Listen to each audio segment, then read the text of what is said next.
Hello, everybody, and welcome to Voice of Flock Family. Um, have you ever felt like God is far away from you when you are praying? And how do you feel when you pray to God? Do you see Him as someone who is close to you, or someone who is far away from you? Someone who is up there, listening to what you are saying? Or do you feel that God is right there with you, listening to you when you're praying? So how do you see prayer? I often tell people when they come to me and talk about prayer, I often tell them it depends on how you see God. How do you look at God? Do you look at Him as someone who is far away, or do you look at Him as a friend?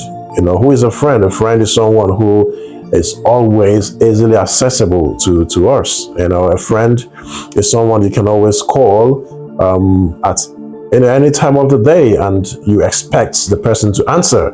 But we are all human beings. Definitely, we know that there will be a time when you even call when your friend may not be accessible to you. Maybe the person traveled and is out of network, and then you have something very important you would want to ask of the person, and the person is not available. The person is not available not because the person doesn't want to be available, but because of circumstances beyond the person's control.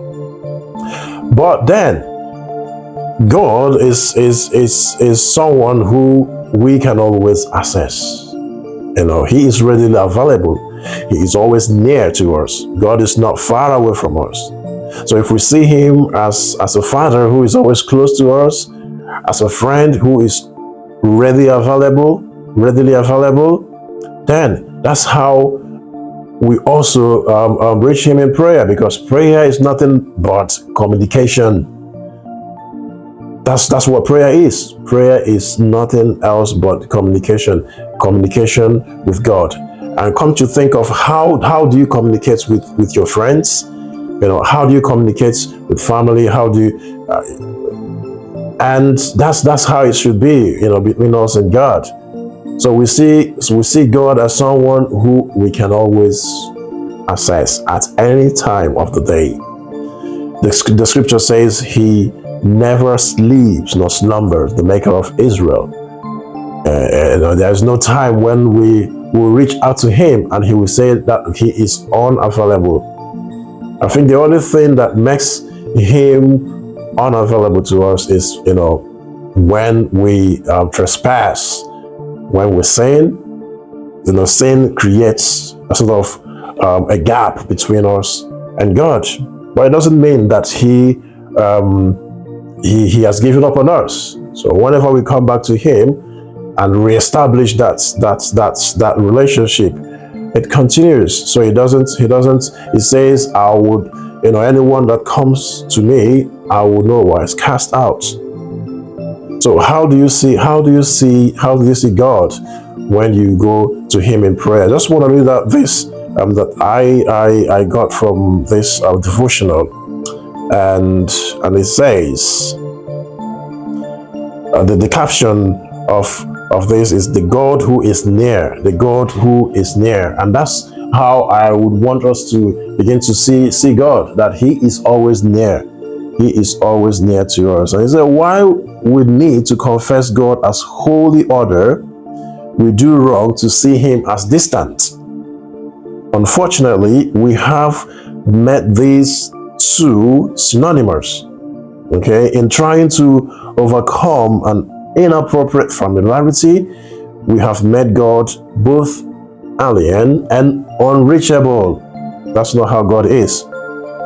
The miracle is that God draws close in His otherness. This is the good news of the incarnation. The Word was made flesh and dwelt amongst us. The Word was made flesh and dwelt amongst us. Remember, His name is Emmanuel, which means God is with us. He is always with us. So different, yet so close.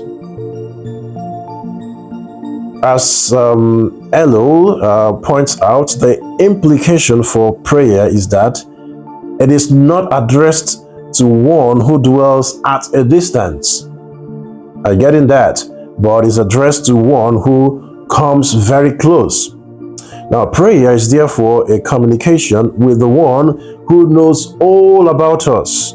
It is addressed to the one who does not need to be convinced about our frailty and our struggle.